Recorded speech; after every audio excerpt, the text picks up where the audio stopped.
یہ عام نمازوں کی طرح ہی ہے، کیونکہ ایسی کوئی شرعی دلیل موجود نہیں جس سے یہ ثابت ہوتا ہو کہ نماز جمعہ دیگر نمازوں سے ممتاز و الگ ہے۔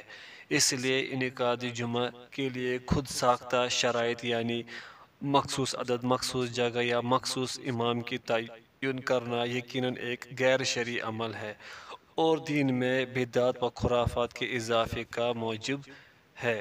ان مسائل کی مزید توضیح و تشریح کی غرض سے آئندہ ان کی قدر تفصیل بیان کی جا رہی ہے۔ انعقاد جمعہ کے لیے مخصوص عدد۔ حضرت جابر رضی اللہ عنہ سے مروی ہے کہ یہ سنت طریقہ جاری رہا ہے کہ 40 یا اس سے کچھ اوپر تعداد پر جمعہ لازم ہے۔ ضعیف دارقطنی۔ یہ روایت ضعیف حدیث ہے، بلکہ انتہائی ضعیف ہے۔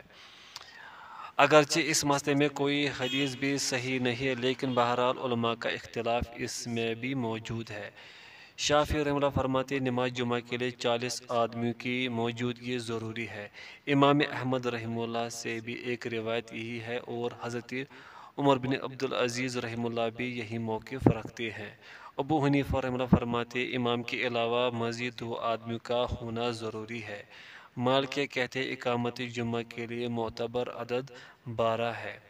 علاوہ ازیں مختلف علماء نے مختلف آراء پیش کی ہے، یعنی 4، 7، 9، 12، 20، 40، 50 اور 70 آدمیوں کی تعداد جمعہ کے لیے ضروری ہے۔ ابن تیمیہ ابن القیم رحمہ اللہ فرماتے ہیں امام کے علاوہ 2 آدمیوں کا ہونا ضروری ہے۔ ان کی دلیل یہ حدیث ہے جب 3 آدمی ہو تو ان میں سے ایک امامت کرائے، حالانکہ یہ حدیث عام ہے اور نماز جمعہ خاص ہے۔ راجہ نماز جمعہ کے لیے نمازیوں کی تعداد کے متعلق کوئی صحیح حدیث منقول نہیں، اس لیے چونکہ دیگر نمازوں کی جماعت علی الاقل 2 افراد سے منعقد ہو جاتی ہے تو نماز جمعہ کی جماعت کے لیے بھی کم از کم 2 افراد ہی کافی ہیں۔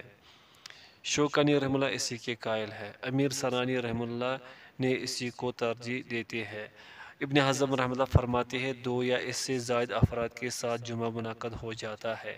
صدیق حسن خان رحمہ اللہ یہی موقف رکھتے ہیں۔ انعقاد جمعہ کے لیے مخصوص جگہ۔ اسلام نے نماز جمعہ کی ادائیگی کے لیے کسی خاص جگہ کی قید نہیں لگائی۔ اس کے باوجود بعض حضرات کا کہنا ہے کہ نماز جمعہ صرف شہروں میں ہی ادا کی جائے گی، حالانکہ پہلی بات تو یہ ہے کہ یہ بات صریح حدیث کے خلاف ہے اور دوسری بات یہ ہے کہ ان کا اپنا عمل بھی اس کے مطابق نہیں، بلکہ وہ خود گاؤں اور دیہاتوں میں موجود اپنی مساجد میں نماز جمعہ پڑھاتے ہیں۔ علاوہ ازیں مذکورہ مسئلہ کی وضاحت کے لیے مندرجہ ذیل دلائل کافی ہے۔ حضرت ابن عباس رضی اللہ عنہ سے مروی ہے کہ رسول اللہ صلی اللہ علیہ وسلم کی مسجد کے بعد پہلا جمعہ بنو عبد القیس کی مسجد میں ہوا، جو ملک بحرین کے جواسہ مقام میں تھی۔ سنن ابی داؤد میں یہ لفظ زائد ہیں، جواسہ جو کہ بحرین کی بستیوں میں سے ایک بستی گاؤں دیہات تھی۔ بخاری وغیرہ۔ امام بخاری رحمہ اللہ نے اس حدیث پر یہ باب قائم کیا ہے، گاؤں اور شہروں دونوں جگہ میں جمعہ درست ہے۔ حضرت ابو ہریرہ رضی اللہ عنہ نے حضرت عمر رضی اللہ عنہ کی طرف خط لکھ کر دریافت کیا کہ ہم بحرین میں جمعہ پڑھیں یا نہیں، تو حضرت عمر رضی اللہ عنہ نے جواب دیا کہ تم جہاں کہیں بھی ہو جمعہ پڑھ لیا کرو۔ یہ روایت ضعیف ہے۔ اسکندریہ اور مصر کے گرد و نواح کے رہائشی حضرت عمر رضی اللہ عنہ اور حضرت عثمان رضی اللہ عنہ کے زمانے میں ان دونوں کے حکم سے جمعہ پڑھا کرتے تھے اور وہاں صحابہ کرام رضی اللہ عنہ کی ایک جماعت بھی موجود تھی۔ بیہقی۔ حضرت ابن عمر رضی اللہ عنہما دیہاتوں میں جمعہ پڑھنے والوں کو کچھ ملامت نہیں فرماتے تھے۔ عبدالرزاق وغیرہ۔ گاؤں میں جمعہ درست ہے، اس لیے سب سے بڑی دلیل یہ ارشاد الہی ہے، اے ایمان والو جب جمعہ کے دن نماز کی اذان دی جائے۔ یہ آیت تمام ایمان والوں کے لیے عام ہے، خواہ شہری ہو یا دیہاتی۔ نبی صلی اللہ علیہ وسلم نے خود بنو مالک کے گاؤں میں نماز جمعہ پڑھائی۔ اس مسئلے میں فقہ نے اختلاف کیا ہے۔ احناف کہتے ہیں جمعہ صرف بڑے شہر کی جامع مسجد میں ہی پڑھا جا سکتا ہے۔ جمہور کہتے ہیں ہر جگہ نماز جمعہ پڑھنا درست ہے، خواہ شہر ہو یا دیہات۔ راجہ گزشتہ بیان کردہ دلائل جمہور کے موقف کو ترجیح دیتے ہیں۔ ابن باز رحمہ اللہ فرماتے ہیں بستیوں اور شہروں دونوں جگہ میں جمعہ درست ہے۔ انعقاد جمعہ کے لیے مخصوص امام، جیسا کہ احناف حضرات کی طرف سے یہ شرط عائد کی جاتی ہے نماز جمعہ صرف حاکم وقت یا جسے حاکم وقت حکم دے وہی شخص پڑھائے، قدوری وغیرہ۔ حالانکہ اسلام نے ایسی کوئی شرط مقرر نہیں کی۔ یہی وجہ ہے کہ احناف کے علاوہ دیگر تمام علماء نے صحت جمعہ کے لیے ایسی کوئی شرط مقرر نہیں کی۔ علاوہ ازیں جب حضرت عثمان رضی اللہ عنہ محصور تھے تو حضرت علی رضی اللہ عنہ نے لوگوں کو نماز جمعہ پڑھائی، اس پر کسی نے تعجب نہیں کیا، بلکہ حضرت عثمان رضی اللہ عنہ نے از خود اسے درست قرار دیا۔ اس سے پہلے دو خطبے مشروع ہیں، جیسے کہ صحیح حدیث میں موجود ہے کہ رسول اللہ صلی اللہ علیہ وسلم دو خطبے دیا کرتے تھے اور ان دونوں کے درمیان بیٹھتے تھے۔ صحیح مسلم۔ شافعی، ابو حنیفہ، مالک رحمہ اللہ فرماتے جمعہ کا خطبہ واجب ہے۔ حسن داؤد ظاہری رحمہ اللہ فرماتے یقیناً خطبہ جمعہ صرف مستحب ہی ہے۔ ابن حزم رحمہ اللہ فرماتے ہیں خطبہ جمعہ واجب نہیں ہے۔ شوکانی رحمہ اللہ اسی کے قائل ہے۔ صدیق حسن خان رحمۃ اللہ انہوں نے عدم وجوب کو ہی ترجیح دی ہے۔ قرطبی رحمہ اللہ فرماتے خطبہ جمعہ فرض ہے۔ البانی رحمہ اللہ فرماتے خطبہ واجب ہے۔ جن حضرات کے نزدیک خطبہ واجب نہیں ہے ان کا مستدل یہ ہے کہ مجرد فعل سے وجوب ثابت نہیں ہوتا، اور جو لوگ وجوب کے قائل ہیں ان کے دلائل حسب ذیل ہے۔ ارشاد باری تعالیٰ ہے فَاسْعَوْا إِلَىٰ ذِكْرِ اللَّهِ، اللہ کے ذکر کی طرف دوڑ پڑو۔ سورۃ الجمعہ آیت نمبر 9۔ خطبہ جمعہ ظہر کی 2 رکعتوں کا بدل ہے، گو کہ جس نے اسے چھوڑا اس نے ظہر کی 2 رکعتیں چھوڑ دی۔ ارشاد باری تعالیٰ ہے کہ وَتَرَكُوكَ قَائِمًا، لوگ جب کوئی سودا بکتا دیکھتے ہیں تو آپ صلی اللہ علیہ وسلم کو خطبہ کی حالت میں کھڑا ہی چھوڑ دیتے ہیں۔ سورۃ الجمعہ آیت نمبر 11۔ مقصود یہ ہے کہ اس آیت میں خطبہ چھوڑنے والوں کی مذمت کی گئی ہے، اور یہ بات مسلم ہے کہ واجب کو چھوڑنے پر ہی مذمت کی جاتی ہے، نہ کہ کسی مستحب عمل کو چھوڑنے پر۔ راجہ وجوب کے دلائل زیادہ قوی ہے، واللہ اعلم۔ دونوں خطبوں کے درمیان بیٹھنا۔ حضرت جابر بن سمرہ رضی اللہ عنہ سے مروی ہے کہ رسول اللہ صلی اللہ علیہ وسلم کھڑے ہو کر خطبہ ارشاد فرماتے تھے اور دونوں خطبوں کے درمیان بیٹھا کرتے تھے۔ صحیح مسلم وغیرہ۔ شافعی رحمہ اللہ فرماتے دونوں خطبوں کے درمیان بیٹھنا واجب ہے، کیونکہ نبی صلی اللہ علیہ وسلم نے اس عمل پر مداومت اختیار فرمائی ہے۔ جمہور فرماتے واجب نہیں ہے، کیونکہ مجرد فعل وجوب پر دلالت نہیں کرتا۔ راجہ جمہور کا موقف راجہ ہے۔ دوران خطبہ وعظ و نصیحت۔ حضرت جابر بن سمرہ رضی اللہ عنہ سے مروی حدیث میں یہ الفاظ بھی ہیں کہ آپ صلی اللہ علیہ وسلم دوران خطبہ قرآن کی تلاوت فرماتے اور لوگوں کو وعظ و نصیحت کرتے۔ یہ روایت صحیح ہے، ابو داؤد۔ معلوم ہوا کہ خطبہ جمعہ محض عربی کے چند مخصوص الفاظ کا نام نہیں ہے، بلکہ دعوت و ارشاد اور وعظ و نصیحت بھی خطبہ جمعہ میں ہی شامل ہے۔ مختصر خطبہ اور لمبی نماز۔ حضرت عمار بن یاسر رضی اللہ عنہ سے مروی ہے کہ رسول اللہ صلی اللہ علیہ وسلم نے فرمایا آدمی کی عام نمازوں سے لمبی نماز اور عام خطبوں سے چھوٹا خطبہ اس کی فقاہت کی علامت ہے۔ صحیح مسلم وغیرہ۔ حضرت جابر بن سمرہ رضی اللہ عنہ سے مروی ہے کہ رسول اللہ صلی اللہ علیہ وسلم کی نماز اور خطبہ دونوں معتدل، نہ زیادہ طویل اور نہ زیادہ چھوٹے ہوتے تھے۔ صحیح مسلم۔ امام ابن اثیر رحمہ اللہ رقم تراز ہے کہ قصد کا معنی یہ ہے کہ دونوں طرفوں کے مابین درمیانی حصہ۔ نووی رحمہ اللہ فرماتے ان دونوں احادیث میں کوئی تعارض نہیں ہے، کیونکہ لمبی نماز سے مراد خطبے کی لحاظ سے طویل ہے، نہ کہ ایسی طوالت مراد ہے جس سے مقتدی مشقت میں پڑ جائے۔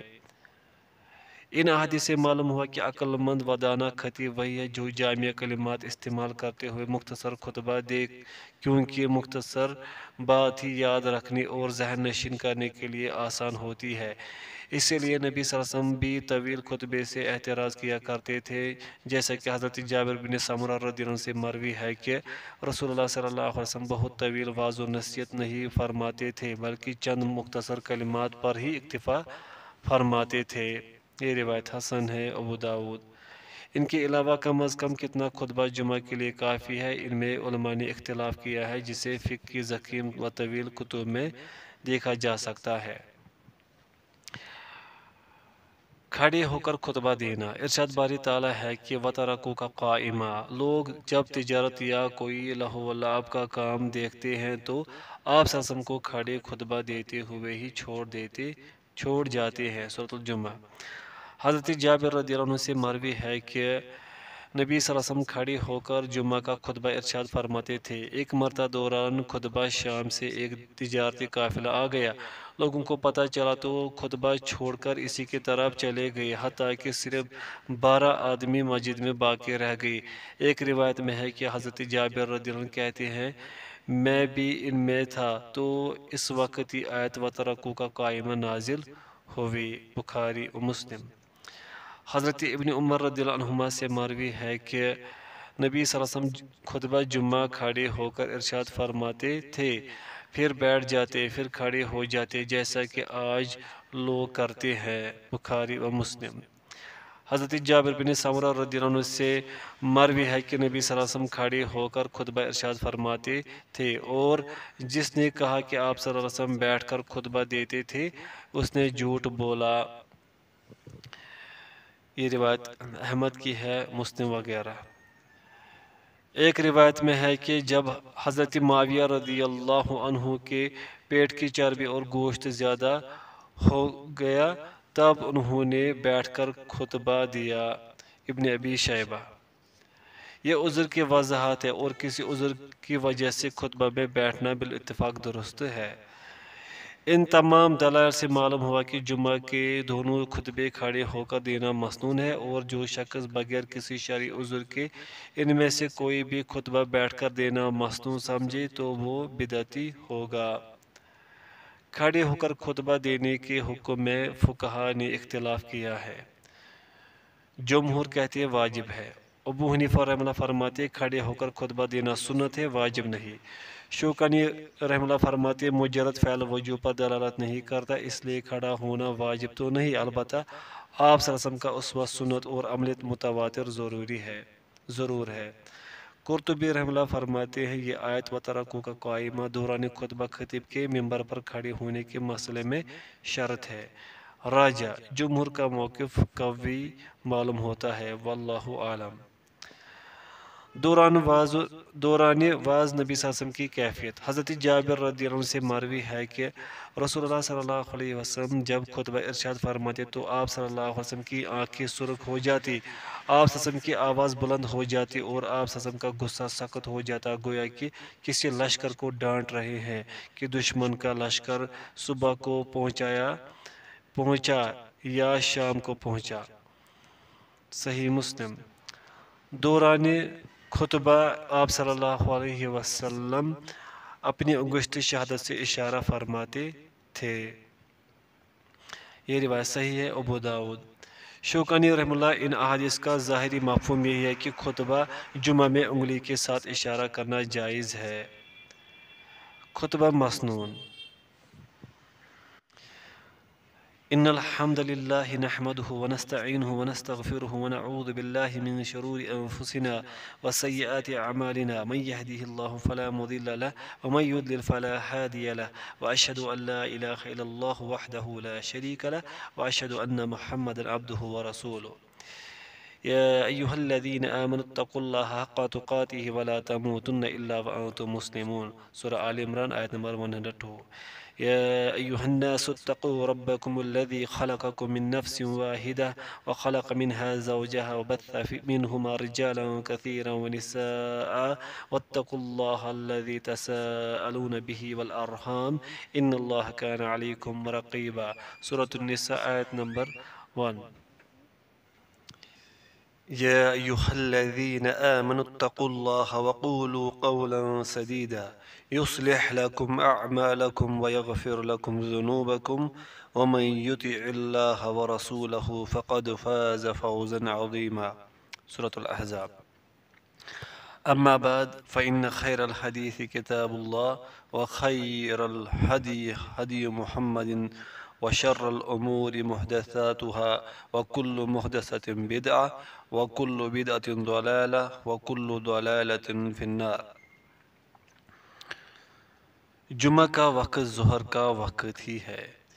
اس مسئلے میں کوئی اختلاف نہیں ہے کہ ظہر کا وقت ہی جمعہ کا وقت ہے کیونکہ یہ ظہر کا بدل ہے. البتہ اس بات میں اختلاف ہے کہ کیا نماز جمعہ زوال سے پہلے ادا کی جا سکتی ہے یا نہیں. جن حضرات کے نزدیک زوال آفتاب سے پہلے نماز جمعہ کی ادائیگی درست ہے ان کے دلائل حسب ذیل ہے. حضرت سلمہ بن اکوع رضی اللہ عنہ سے مروی ہے کہ ہم رسول اللہ صلی اللہ علیہ وسلم کے ساتھ اس وقت جمعہ ادا کرتے جب سورج ڈالتا، پھر ہم واپس لوٹتے تو سایہ تلاش کرتے کیونکہ سایہ ہوتا ہی نہیں تھا یا بہت کم ہوتا تھا. اور ایک روایت میں یہ لفظ ہے پھر ہم اپنے گھروں کو جاتے تو اس وقت دیواروں کا اس قدر سایہ نہیں ہوتا تھا کہ ہم سائے میں بیٹھ کر آرام کر لیں. بخاری مسلم. حضرت انس رضی اللہ عنہ سے مروی ہے کہ رسول اللہ صلی اللہ علیہ وسلم اس وقت نماز جمعہ پڑھاتے جب سورج ڈلتا تھا. مسند احمد، بخاری وغیرہ. حضرت جابر رضی اللہ عنہ سے مروی ہے کہ نبی صلی اللہ علیہ وسلم جمعہ پڑھاتے پھر ہم اپنے اونٹوں کے پاس جاتے اور انہیں لے کر چلتے جبکہ اس وقت سورج ڈل رہا ہوتا تھا. مراد ایسے اونٹ ہیں کہ جن پر سیراب کرنے کے لیے پانی لایا جاتا ہے. مسند احمد، مسلم. حضرت سہل بن سعد رضی اللہ عنہ سے مروی ہے کہ ہم قیلولہ اور دوپہر کا کھانا دونوں کام جمعہ کے بعد کرتے تھے. بخاری مسلم. یہ تمام دلائل اس بات کا ثبوت ہے کہ نماز جمعہ زوال آفتاب سے قبل بھی ادا کی جا سکتی ہے. جمہور کہتے ہیں جمعے کا وقت وہی ہے جو ظہر کا وقت ہے اور وہ صرف بعد از زوال آفتاب ہے. مالک رحمۃ اللہ فرماتے خطبہ جمعہ زوال آفتاب سے پہلے بھی درست ہے. احمد رحمۃ اللہ فرماتے ہیں نماز جمعہ زوال آفتاب سے پہلے بھی جائز ہے. ابن حزم رحمۃ اللہ فرماتے ہیں نماز جمعہ صرف زوال آفتاب کے بعد ہی درست ہے. عبد الرحمن مبارک پوری رحمہ اللہ اسی کے قائل ہے. راجہ امام احمد رحمہ اللہ کا موقف راجہ ہے کیونکہ یہی احادیث کے زیادہ قریب ہے. شوکانی رحمہ اللہ اسی کے قائل ہے. صدیق حسن خان رحمہ اللہ کہتے ہیں وہ اس کو برحق مانتے ہیں. جمعہ کے لیے آنے والے پر لازم ہے کہ وہ لوگوں کی گردنیں نہ پھلانگے. حضرت عبداللہ بن بصر رضی اللہ عنہ سے مروی ہے کہ ایک آدمی جمعہ کے دن لوگوں کی گردنیں پھلانگتے ہوئے آیا اور اس وقت نبی صلی اللہ علیہ وسلم خطبہ ارشاد فرما رہے تھے. آپ صلی اللہ علیہ وسلم نے اس سے فرمایا بیٹھ جاؤ بے شک تم نے بہت تکلیف دی ہے. یہ روایت صحیح ہے. نسائی وغیرہ. جن اعمال کو دو جمعوں کے درمیانی گناہوں کی بخشش کا ذریعہ قرار دیا گیا ان میں یہ بھی ہے کہ انسان دو آدمیوں کے درمیان فاصلہ نہ کرے یعنی انہیں پھلانگ کر درمیان سے نہ گزرے. بخاری. حضرت معاذ بن انس رضی اللہ عنہ سے مروی ہے کہ رسول اللہ صلی اللہ علیہ وسلم نے فرمایا جس نے جمعہ کے دن لوگوں کی گردنیں پھلانگی اسے جہنم کی طرف پل بنایا جائے گا. یہ روایت ضعیف ہے. ترمذی. حضرت ارقم بن الارقم مخزومی رضی اللہ عنہ کی روایت میں ہے کہ آپ صلی اللہ علیہ وسلم نے جمعہ کے دن لوگوں کی گردنیں پھلانگنے والے اور امام کے آنے کے بعد دو آدمیوں کے درمیان تفریق ڈالنے والے کے متعلق فرمایا، ایسا شخص آگ میں اپنی آنت کھینچنے والے کی طرح ہے۔ یہ روایت بھی ضعیف ہے۔ مسند احمد۔ حنابلہ کہتے ہیں دوران خطبہ گردنیں پھلانگنا مکروہ ہے۔ نووی رحمہ اللہ فرماتے ہیں یہ عمل حرام ہے۔ امام شافعی سے بھی یہی حکم نقل کیا گیا ہے۔ ابن قیم رحمہ اللہ فرماتے ہیں یہ کبیرہ گناہوں میں سے ہے۔ اس حکم سے امام اور ایسا شخص مستثنی ہے جو اگلی صفوں میں کچھ خالی جگہ دیکھتا ہے اور پھر وہاں پہنچنے کے لیے گردنیں پھلانگنا ناگزیر ہے۔ امام نووی رحمہ اللہ فرماتے ہیں کہ جب امام کے لیے ممبر یا محراب تک پہنچنے کے لیے گردنیں پھلانگنے کے سوا کوئی راستہ نہ ہو تو یہ عمل مکروہ نہیں، کیونکہ یہ ضرورت ہے۔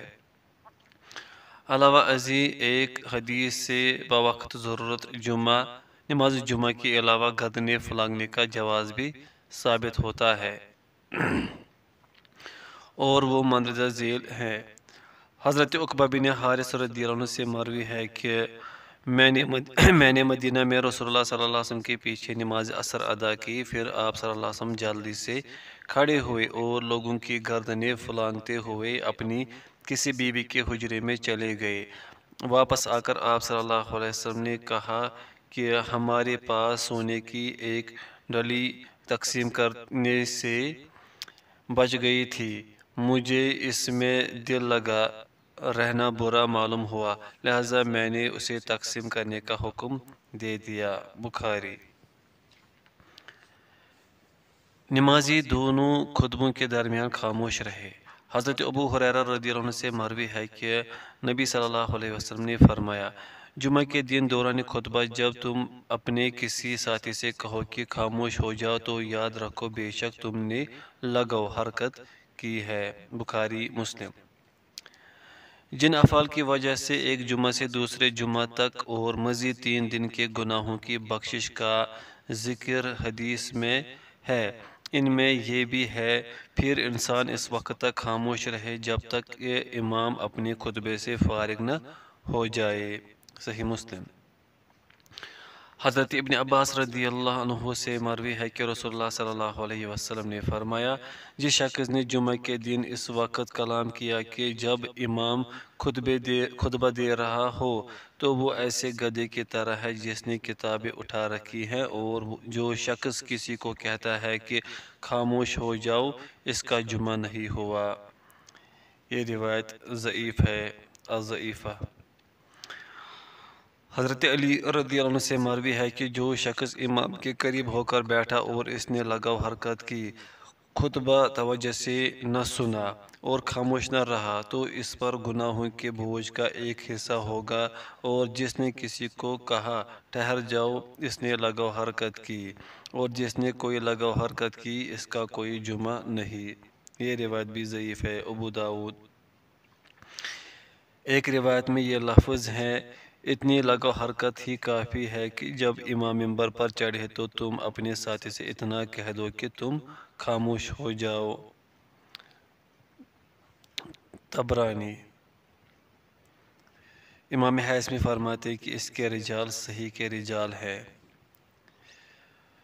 ان تمام احادیث سے معلوم ہوا کہ دوران خطبہ کلام کرنا ممنوع ہے اور لغو حرکت ہے، اور جن احادیث میں کلام کی وجہ سے جمعہ ضائع ہونے کا ذکر ہے وہ ضعیف ہیں، اس لیے اس عمل سے جمعہ تو ضائع نہیں ہوگا، البتہ اجر و ثواب میں نقص و کمی اور ممانعت سے گریز نہ کرنے کا گناہ بہرحال ضرور ہوگا۔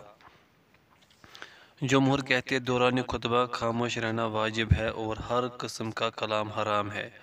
علاوہ ازیں فقہ نے اس مسئلے میں مزید فروعات پیش کی ہیں کہ یہاں جن کا بیان طوالت سے اجتناب کی غرض سے ناممکن ہے۔ امام کے ممبر پر بیٹھنے کے بعد ابتدائی خطبہ سے پہلے کلام درست ہے، جیسا کہ ایک روایت میں ہے کہ خطبہ سے پہلے حضرت عمر رضی اللہ عنہ ممبر پر بیٹھ جاتے، تب بھی لوگ باتیں کرتے رہتے تھے۔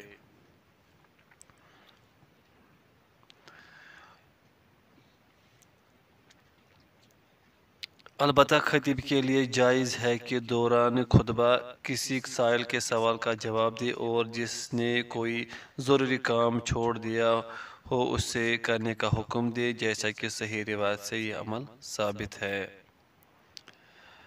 نبی صلی اللہ علیہ وسلم نے گردنیں پھلانگنے والے شخص کو دوران خطبہ کہا، بیٹھ جاؤ، بے شک تم نے تکلیف دی ہے۔ صحیح نسائی۔ جو تحت المسجد پڑھنے کے بغیر بیٹھ گیا، اس سے آپ صلی اللہ علیہ وسلم نے دوران خطبہ فرمایا، 2 رکعت نماز ادا کرو۔ صحیح مسلم۔ دوران خطبہ سلام کا جواب اور دیگر اذکار۔ ابو یوسف احمد اسحاق رحمہ اللہ فرماتے ہیں، جس شخص کو چھینک آئے اس کا جواب دینا اور سلام کا جواب دینا دوران خطبہ درست ہے۔ شافعی رحمہ اللہ فرماتے یہ دونوں کام درست نہیں۔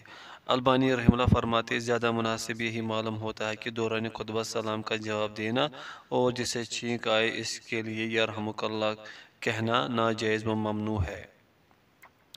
نووی رحمہ اللہ فرماتے یہی بات شافعی کے نزدیک صحیح منصوص ہے۔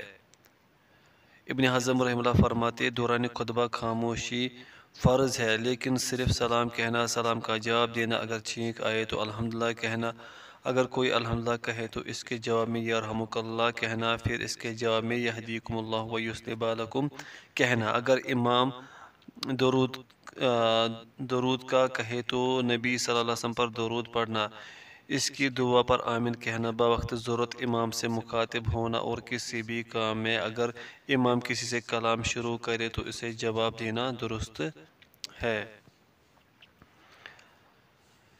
عبد الرحمن مبارک پوری رحمہ اللہ فرماتے میرے نزدیک زیادہ مناسب یہ ہے کہ دوران خطبہ کلام سے ممانعت کا مطلب یہ ہے کہ لوگوں کی باہمی گفتگو ممنوع ہے، اور اسی طرح خاموشی سے مراد لوگوں کی باہمی گفتگو سے خاموشی ہے، نہ کہ اللہ کے ذکر سے خاموشی مراد ہے، جیسا کہ امام ابن خزیمہ رحمہ اللہ نے اسی کو اختیار کیا ہے۔ لہٰذا اگر انسان دوران خطبہ لوگوں سے کلام کرنے سے خاموش رہے، لیکن خفیہ اپنے دل میں سلام کا جواب دے، یا جسے چھینک آئے اسے خفیہ جواب دے، یا نبی صلی اللہ علیہ وسلم کے نام کا ذکر آئے تو آپ صلی اللہ علیہ وسلم پر خفیہ ہی درود بھیجے، تو یہ شخص ہر مذکورہ ممانعت سے اجتناب اور حکم پر عمل کرنے والا ہے۔ ابن باز رحمہ اللہ فرماتے جیسے دوران نماز چھینکنے والے کا جواب یعنی یرحمک اللہ نہیں دیا جاتا، اسی طرح دوران خطبہ بھی نہیں دیا جائے گا۔ راجہ عبد الرحمن مبارک پوری رحمہ اللہ اور ان کے موافق جن کا موقف ہے وہ راجہ ہے، کیونکہ ان تمام اشیاء کو کلام نہیں کہا جا سکتا، نیز یہ انصات کے بھی خلاف نہیں۔ واللہ اعلم۔ جمعہ کے لیے جلدی آنا مستحب ہے۔ حضرت ابو ہریرہ رضی اللہ عنہ سے مروی ہے کہ رسول اللہ صلی اللہ علیہ وسلم نے فرمایا، جو شخص جمعہ کے دن غسل جنابت کر کے سب سے پہلے مسجد میں جائے تو گویا اس نے ایک اونٹ کی قربانی دی، اور اگر دوسرے نمبر پر گیا تو گویا ایک گائے کی قربانی دی، اور جو تیسرے نمبر پر گیا تو گویا اس نے ایک سینگ والے مینڈھے کی قربانی دی، اور جو کوئی چوتھے نمبر پر گیا تو اس نے گویا ایک مرغی کی قربانی دی، اور جو کوئی 5ویں نمبر پر گیا تو اس نے گویا انڈا اللہ کے راہ میں دیا۔ لیکن جب امام خطبہ کے لیے باہر آ جاتا ہے تو فرشتے خطبہ سننے میں مشغول ہو جاتے ہیں۔ بخاری، مسلم وغیرہ۔ حضرت اوس بن اوس رضی اللہ عنہ سے مروی ہے کہ جس شخص نے جمعہ کے دن غسل کرایا، یعنی اپنی بیوی سے ہم بستر ہوا اور خود خطبہ سنا، خود غسل کیا اور جلدی آیا، دونوں کا ایک ہی معنی ہے، اور سوار ہو کر نہیں بلکہ پیدل گیا، امام کے قریب ہوا، خطبہ سنا اور کوئی لغو کام نہ کیا، اس کے ہر قدم کے بدلے اسے 1 سال کے عمل یعنی 1 سال کے روزوں اور 1 سال کی تہجد کا ثواب ملے گا۔ یہ روایت صحیح ہے۔ ابو داؤد۔